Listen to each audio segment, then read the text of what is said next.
Friends, recently मैंने एक video बनाई थी रियलिटी ऑफ इंडियन जुडिशरी के नाम से। तो उसमें मैंने आपको जुडिशरी के सारे फैक्ट्स बता दिए थे और जो जस्टिस यशवंत वर्मा के घर कैश मिला था वो भी मैंने एक्सप्लेन किया था और अपने ओपिनियंस भी दिए थे। फिर उसके बाद एक लीडिंग इंग्लिश न्यूज़पेपर में कुछ आर्टिकल पब्लिश हुआ था, तो उस आर्टिकल को मैंने पूरा आपको समझाया, हिंदी में डिकोड करके उसे आपको मैंने बताया। तो उससे आपको एनजेक समझ में आया, क्यों उसे अनकॉन्स्टिट्यूशनल डिक्लेयर किया गया, क्या कोलिजियम सिस्टम है, वो समझ में आया। अब वैसा ही उसी दिन का न्यूज़पेपर है 27 मार्च का, और वही न्यूज़पेपर है और इसमें एक एडिटोरियल आया है।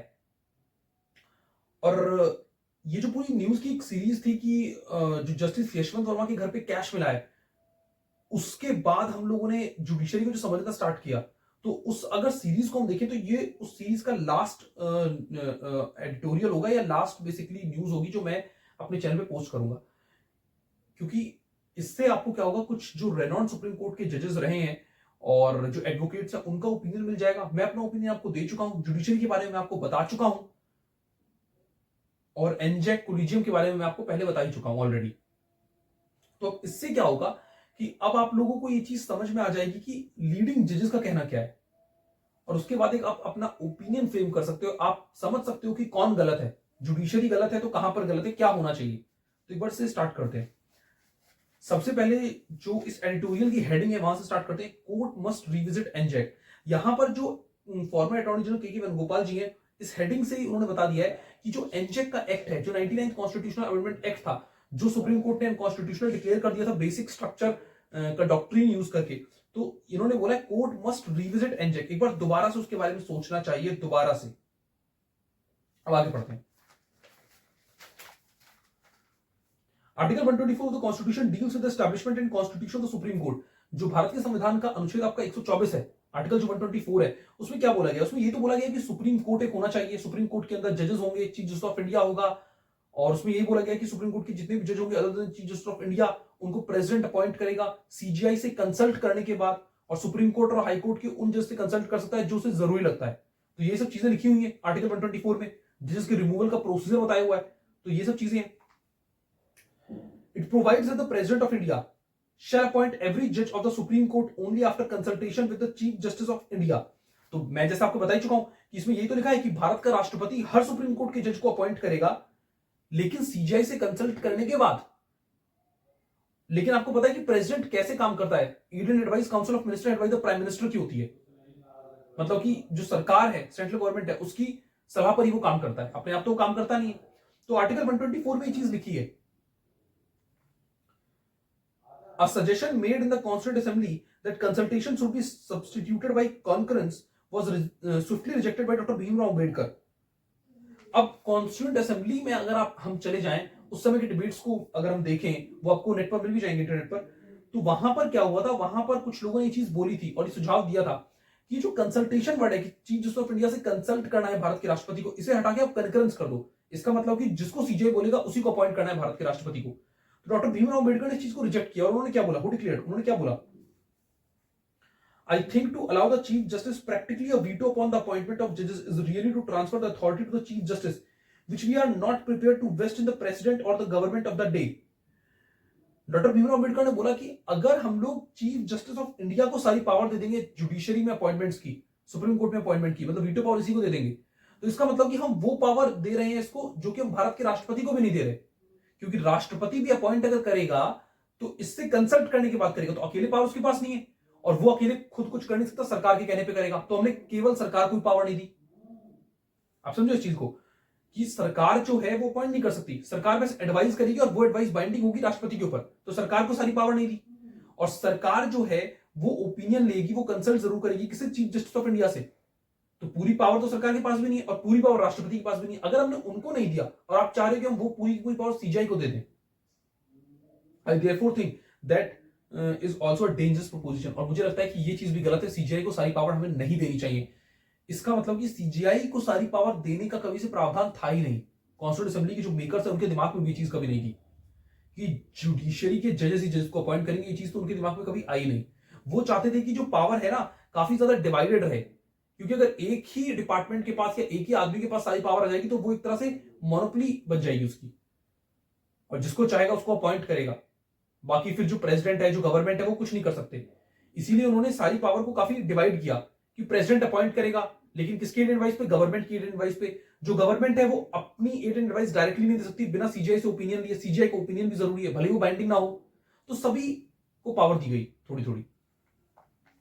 Okay, the system worked smoothly for the first 2 decades after independence, with judges of great erudition and integrity being appointed। और जो सिस्टम था बहुत अच्छी तरह से काम किया कि जो प्रेसिडेंट था वो गवर्नमेंट की एड एंड एडवाइस पे, गवर्नमेंट जिसको कहती थी उसको अपॉइंट करता था, और जो सीजीआई वगैरह उसको ओपिनियन लिया जाता था, लेकिन सीजीआई का ओपिनियन बाइंडिंग कभी नहीं होता था। तो ये सिस्टम अच्छी तरह चलता रहा आजादी के बाद। जो संविधान बना, संविधान के बाद भी 20 से 25 साल सिस्टम बहुत अच्छी तरह चला, और बहुत अच्छे जजेस, बहुत अच्छी एबिलिटी वाले जजेस, बहुत अच्छे जो कैपेबल थे, जिनके अंदर क्षमता बहुत अच्छी थी, जुडिशरी बैठने की क्षमता थी, उन जजेस को लाया गया। But the Supreme Court was called upon to safeguard judicial independence, which led to the famous first judge case in 1981, the SP Gupta case। लेकिन फिर सुप्रीम कोर्ट से बोला गया कि भाई जुडिशियल इंडिपेंडेंस की रक्षा करो, इसको बचाओ। और फिर फर्स्ट जज केस का जजमेंट आता है इसीलिए 1981 में, जिसको हम लोग एसपी गुप्ता केस भी बोलते हैं। और in that case counsel argued that the term consultation in article 124 should be interpreted as concurrence, meaning that no judge should be appointed without the CGI's approval। और यहां पर जो आर्ग्यू किया गया सुप्रीम कोर्ट में, कुछ लोगों ने जो बोला, उन लोगों ने बोला कि आर्टिकल 124 में लिखा हुआ है कंसल्टेशन, इसका मतलब कि मैं सीजीआई से कंसल्ट किया जाएगा, उसकी एडवाइस बाइंडिंग नहीं होगी प्रेसिडेंट के ऊपर, गवर्नमेंट के ऊपर। तो उस कंसल्टेशन वर्ड को हटाकर कंकरेंस वहां पर डाला जाए, या उसको इंटरप्रेट करो एज अ कंकरेंस, कि जिसको ये बोल देगा वही अपॉइंट होगा, बाकी कोई अपॉइंट ही नहीं होगा। तो ये लोग चाहते थे कंकरेंस करवा दें आर्टिकल 124 के अंदर, उसकी इंटरप्रिटेशन कंकरेंस जैसे हो कंसल्टेशन की। लेकिन सुप्रीम कोर्ट ने उस चीज के लिए मना कर दिया, रिजेक्ट कर दिया। The court however rejected this argument, उसने मना कर दिया। इसका मतलब कि कंसल्टेशन ही है वो कंकरेंस नहीं है। फर्स्ट जज केस ये था। Despite the clear reasoning in the first judge's case, the issue was revisited in 1990s। और फर्स्ट जज केस में क्लियर कट यहां पर सुप्रीम कोर्ट बोल चुका था कि कंसल्टेशन है, कंकरेंस नहीं है। इसका मतलब कि सीजीआई को ओपिनियन लेना कंपलसरी है, लेकिन वो बाइंडिंग नहीं होगा गवर्नमेंट के ऊपर। लेकिन फिर वो केस दोबारा से खुलता है 1990s में, और the court in a dramatic shift reversed its earlier stance and turned article 124 on its head, declaring that consultation actually mean concurrence। लेकिन यहां पर कोर्ट क्या करता है? कोर्ट क्या करता है कि जो आर्टिकल 124 में कंसल्टेशन वर्ड है, अब दोबारा से बोल देता है कि इसका मतलब कंसल्टेशन नहीं है, इसका मतलब कंकरेंस है। इसका मतलब कि जो उसने पुराना जजमेंट दिया था उसने रिवर्स कर दिया। और यहां पर के वेणुगोपाल जी ने लिखा है कि एक तरह से उस जजमेंट को रिवर्स कर दिया, जैसे कि इंसान सीधा खड़ा होता है लेग्स पर, वो जजमेंट ही उल्टा खड़ा कर दिया, सर के बल खड़ा कर दिया, मतलब जस्ट उल्टा कर दिया जजमेंट को। तो कंकरेंस बोल दिया। कंकरेंस बोल दिया तो इसका मतलब कि अब जिसको सीजीआई बोलेगा बस वही पॉइंट होगा, बाकी कोई पॉइंट नहीं होगा। इस तरह से धीरे धीरे कोलिजन बनता चला गया। The Supreme Court thereafter created the collegium system, a body consisting of the Chief Justice of India and 4 other senior most judges to make appointment to the court, a system that was never envisaged in the original constitution। तो इस तरह से supreme court ने collegium बना दिया second जज case और third जज केस में, और जिसमें सीजीआई और 4 सीनियर मोस्ट जज का जो ओपिनियन होगा वो फाइनलाइज्ड ओपिनियन होगा। और ओरिजिनल संविधान में कभी इस चीज का प्रावधान था भी नहीं। They were transferring the significant power of choosing and proposing the appointment of judges from the executive to the judiciary। तो अब से पहले मतलब कि क्या था कि गवर्नमेंट ही नाम प्रपोज करती थी और प्रेसिडेंट अपॉइंट करता था, लेकिन सब कुछ गवर्नमेंट से छीनकर जुडिशियरी ने अपने आप को ही दे दिया, जो कि ओरिजिनल संविधान में कभी लिखा भी नहीं था कि जुडिशियरी के पास ही पावर होगी। और कॉन्स्टिट्यूएंट असेंबली के डिबेट्स में भी आपने देख लिया है कि कंसल्टेशन जो वर्ड है उसका मतलब कंकरेंस बिल्कुल नहीं है। डॉक्टर भीमराव अंबेडकर, बाबा साहब अंबेडकर कभी वो पावर नहीं देना चाहते थे चीफ जस्टिस ऑफ इंडिया को एक्सक्लूसिवली, तो ये जबरदस्ती इन्होंने दी है। A rare consensus emerged across the political spectrum in 2014, which resulted in the Constitution 99th Amendment Act establishing the National Judicial Appointments Commission। अब ऐसे तो पॉलिटिकल पार्टीज हमेशा एक दूसरे के खिलाफ रहती हैं, और रूलिंग पार्टी के खिलाफ विपक्ष रहेगा, विपक्ष सारा एकजुट रहेगा, विपक्ष भी अलग अलग रहेगा, तो ये सब चीजें चलती रहती हैं, कोई किसी को सपोर्ट नहीं करता। लेकिन 2014 में कंसेंसस बना था और 99th कॉन्स्टिट्यूशनल अमेंडमेंट एक्ट और national judicial appointment commission act को पास किया गया। सभी पॉलिटिकल पार्टीज ने इस चीज को सपोर्ट किया। The NJAC was to consist of 6 members, और एनजेक में 6 मेंबर होने थे। Chief justice of India, 2 senior most जजेस supreme court, law minister and 2 eminent persons. तो एनजेक में 6 मेंबर्स होंगे, वो मैं आपको ऑलरेडी बता चुका हूं पुरानी वीडियोस में, कि chief justice of India, 2 supreme court के सीनियर मोस्ट जज, एक यूनियन लॉ मिनिस्टर और 2 एमिनेंट पर्संस जिनको नॉमिनेट करेगी एक selection committee. But in what many considered a significant blow to judicial reform, the Supreme Court in 2015 struck down the NJAC, declaring it unconstitutional in a 4-1 judgment. लेकिन काफी लोगों को ये बहुत अच्छा रिफॉर्म भी लगा और काफी लोगों का मानना ही था कि बहुत अच्छा रिफॉर्म है, ठीक है।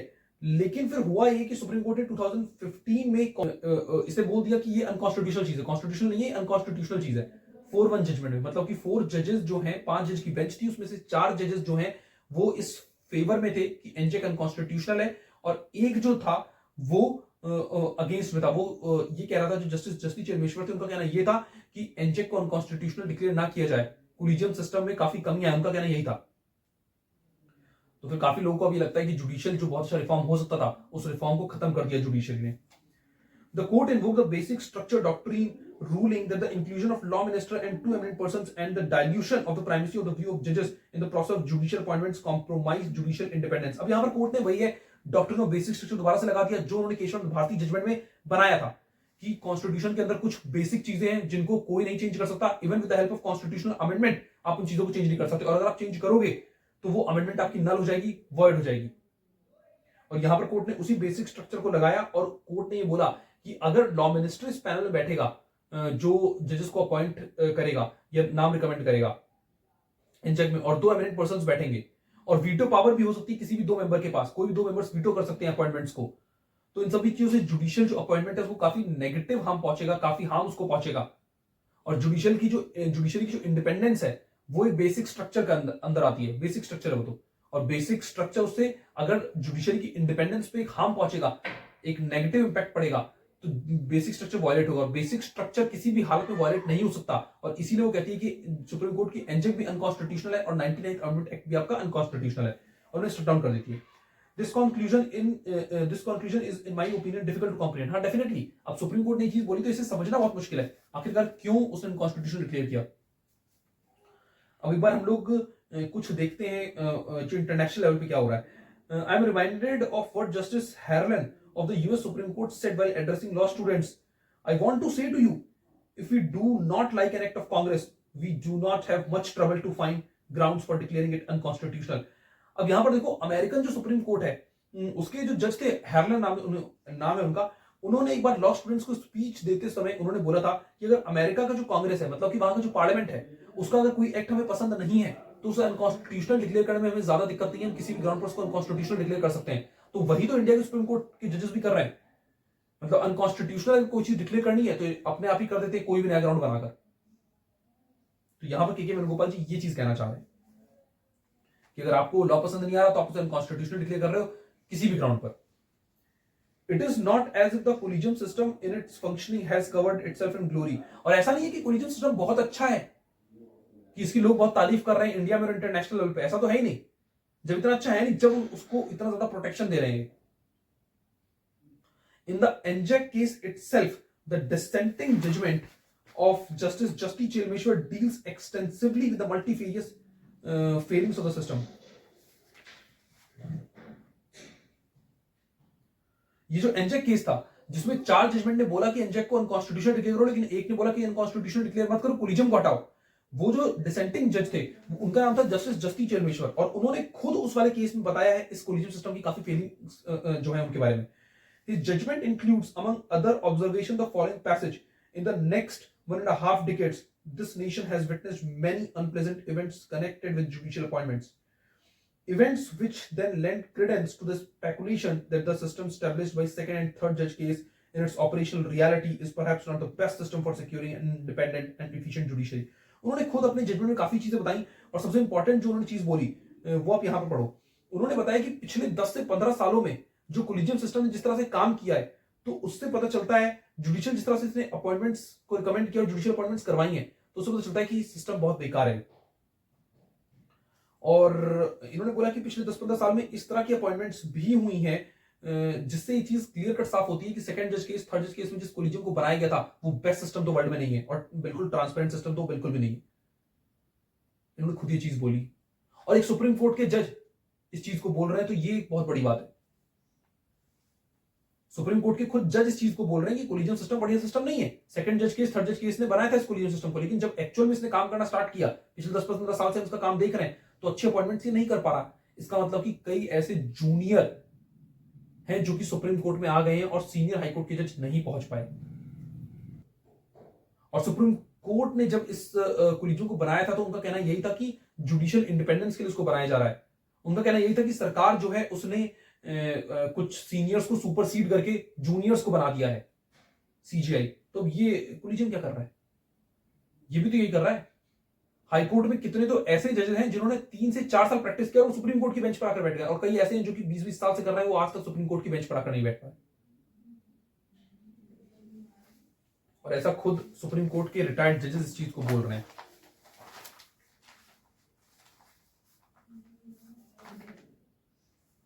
He also refers to a speech delivered by Justice Ruma Paul, former member of the court, in which he was highly critical of the collegium system of judicial appointments and described it as the one of the best kept secrets in the country. और उसने जो justice justice चेमेश्वर थे उन्होंने अपना जो dissenting judgement लिखा उसमें उन्होंने सुप्रीम कोर्ट की रिटायर्ड जज हैं जस्टिस रूमा पॉल, उनकी एक स्पीच का भी चर्चा किया। और ये जो जस्टिस रूमा पॉल है ये कोलिजियम सिस्टम को बहुत सा क्रिटिसाइज करती थी, ठीक है। और इसकी एक स्पीच उन्होंने कोट करी जस्टिस जस्टिस चेमेश्वर ने अपने जजमेंट में, जिसमें जस्टिस रूमा पॉल ने बोला है कि कोलिजियम सिस्टम सबसे बढ़िया एक सीक्रेट है, मतलब कि ट्रांसपेरेंट बिल्कुल नहीं है, बिल्कुल ओपेक है, सब कुछ छुपा के इसके अंदर होता है। और ये उन्होंने अपनी स्पीच में बोला था रूमा पॉल जी ने, और ये जस्टिस चेमेश्वर ने अपने जजमेंट में लिखा। She had gone on to say, the very secrecy of the process leads to an inadequate input of information as to the abilities and suitability of a possible candidate for appointment as a judge. Justice Ruma Paul ने, ये खुद collegium की member रही थी, और इन्होंने क्या बोला? जस्टिस रूमा पॉल ने ये चीज बोली कि कोलिजियम इतने सीक्रेट तरीके से काम करती है कि कई बार तो कोलिजियम के पास खुद के पास इंफॉर्मेशन नहीं होती उस बंदे की जिसको सुप्रीम कोर्ट में एज अ जज हम लोग अपॉइंट कर रहे हैं। हमारे पास खुद के पास पूरी इंफॉर्मेशन नहीं होती कि ये एबल है या नहीं है, कैपेबल है या नहीं, हमारे पास खुद के पास इंफॉर्मेशन ही नहीं होती। और ये सब चीज जस्टिस रूमा पॉल ने बोली थी। Consensus within the collegium is sometimes resolved through a trade-off resulting in dubious appointments which with disastrous consequences for the litigants and the credibility of the judicial system. और रूमा पॉल जी ने खुद ये चीज बोली कि कई बार कोलिजियम में अगर 5 जजेस में कंसेंसस नहीं बन पाता कि इस बंदे को अपॉइंट करना है नहीं करना, तो एक ट्रेड ऑफ होता है। ट्रेड ऑफ का मतलब यहां पर ये है कि सभी से बोला जाता है कि ठीक है आप इसको एग्री करो, बाकी बातें आपकी मान ली जाएंगी। इसका मतलब कि अगर वो किसी अपने फेवरेट बंदे को अपॉइंट करवाएंगे बाकी बाद में, तो फिर उसको भी अपॉइंट किया जाएगा, क्योंकि ये जो पहले अपॉइंट हुआ है इसको सब सपोर्ट नहीं कर रहे थे। सपोज कि 3 लोग सपोर्ट कर रहे थे, 2 लोग नहीं कर रहे थे, लेकिन उन 2 लोगों से बोला जाएगा कि आप इसे सपोर्ट करो, भविष्य में आपके किसी रिलेटिव को या आपके किसी जान पहचान वाले को अगर आप बोलोगे तो उसे भी सुप्रीम कोर्ट में हम एलिवेट कर देंगे, उसे भी हम सुप्रीम कोर्ट में जज ले आएंगे। ट्रेड ऑफ होता है। आपको कुछ इंपॉर्टेंट जो केसेस होंगे उसकी बेंच में आपको फिर बैठा दिया जाएगा। तो ये ट्रेड ऑफ होता है, खुद कोलिजियम के मेंबर बता रही हैं। और इस ट्रेड ऑफ की वजह से उन्होंने बोला कि जुडिशियल सिस्टम के ऊपर लोग विश्वास उनका धीरे धीरे उठ रहा है। बताओ। Besides, institutional independence has also been compromised by growing और उन्होंने खुद बोला कि आजकल हमारा ये जो सुप्रीम कोर्ट है इसमें बहुत ज्यादा चपलाचूसी होने लगी है। खुद ये चीज बोली रूमा पॉल जी ने।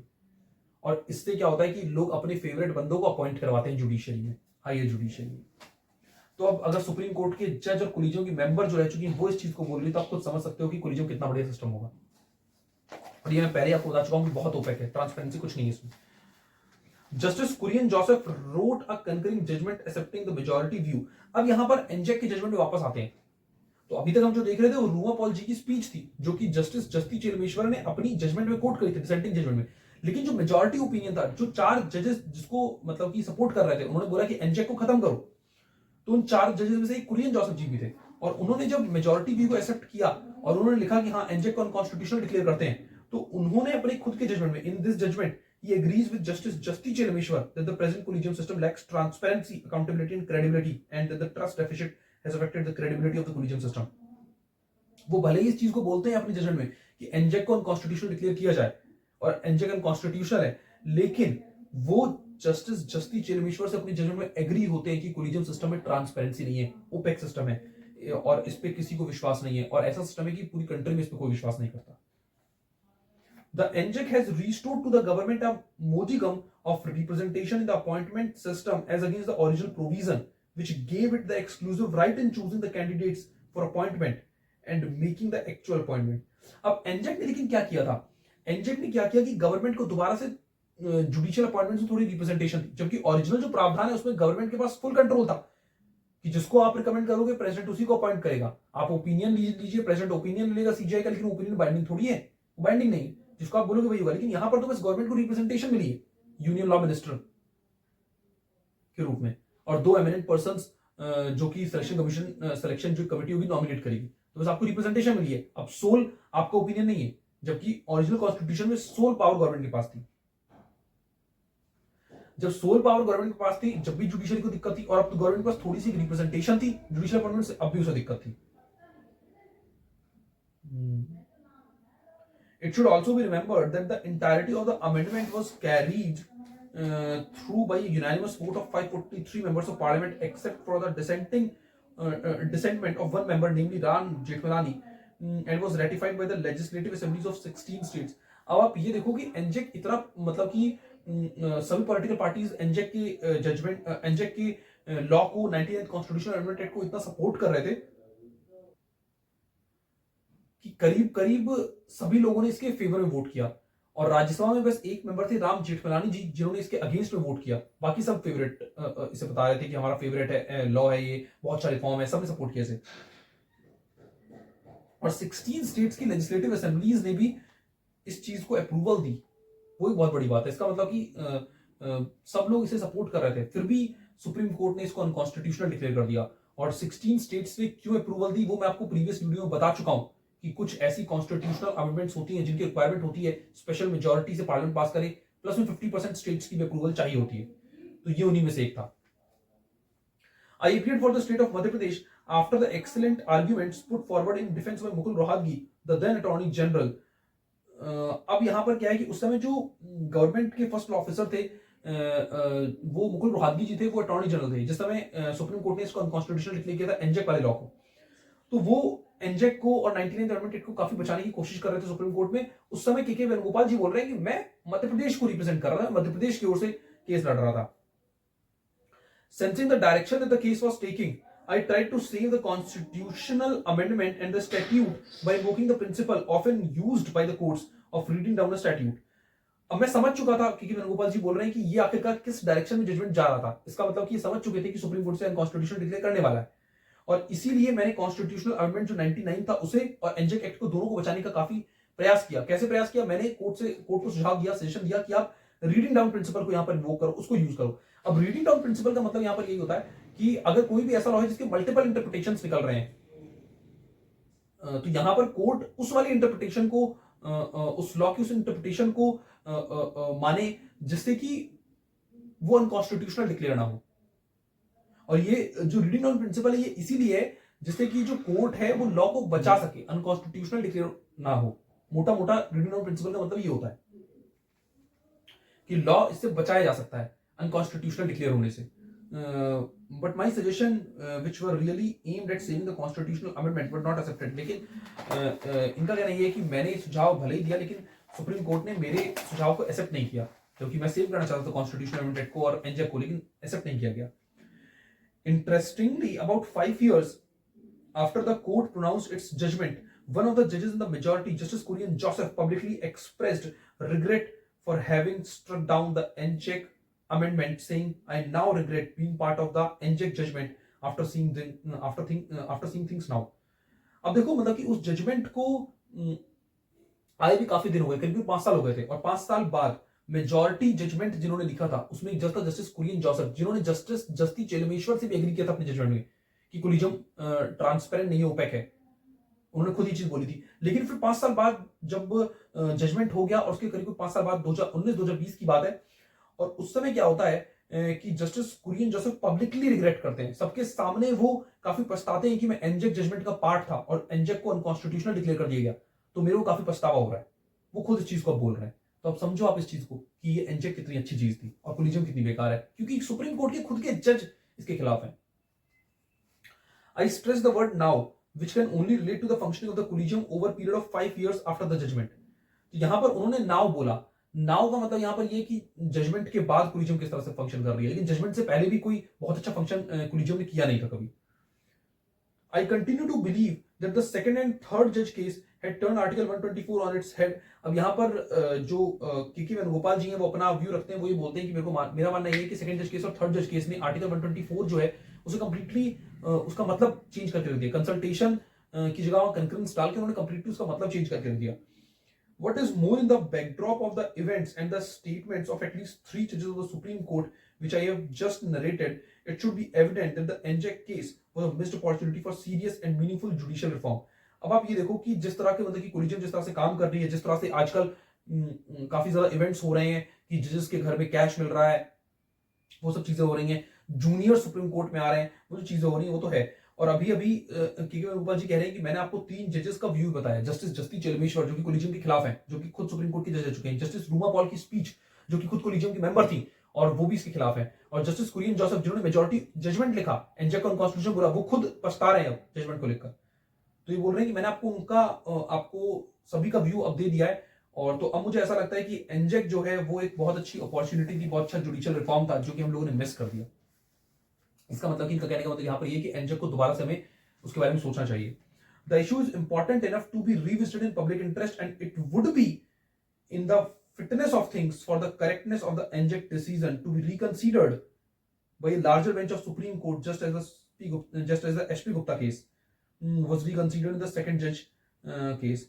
मतलब कि जो इशू है एनजेक जो है बहुत इंपॉर्टेंट है, और यहां पर के वेणुगोपाल जी यही बोलते हैं कि मेरे को ऐसा लगता है कि इसको दोबारा से एक बार इस जजमेंट को चेक करना चाहिए सुप्रीम कोर्ट को, जैसे उन्होंने फर्स्ट जज केस जो था एसपी गुप्ता केस उसे दोबारा से उन्होंने चेक किया था, सेकंड जज केस में एक बड़ी बेंच ने चेक किया था। आपने देखा होगा कि जो एसपी गुप्ता केस था वहां पे 7 जजेस थे, तो फिर जो सेकंड जज केस था उसमें 9 जज की कॉन्स्टिट्यूशनल बेंच बनी थी, तो उसने उस जजमेंट को कंप्लीटली बदल के रख दिया। वहां पर बोला गया था कंसल्टेशन का मतलब कंकरेंस नहीं है, लेकिन यहां बोल दी कंसल्टेशन का मतलब कंकरेंस है, आप जजमेंट को चेंज कर सकते हो, आपके पास रिवाइजरी ज्यूरिसडिक्शन है, रिवाइज कर सकते हो आप।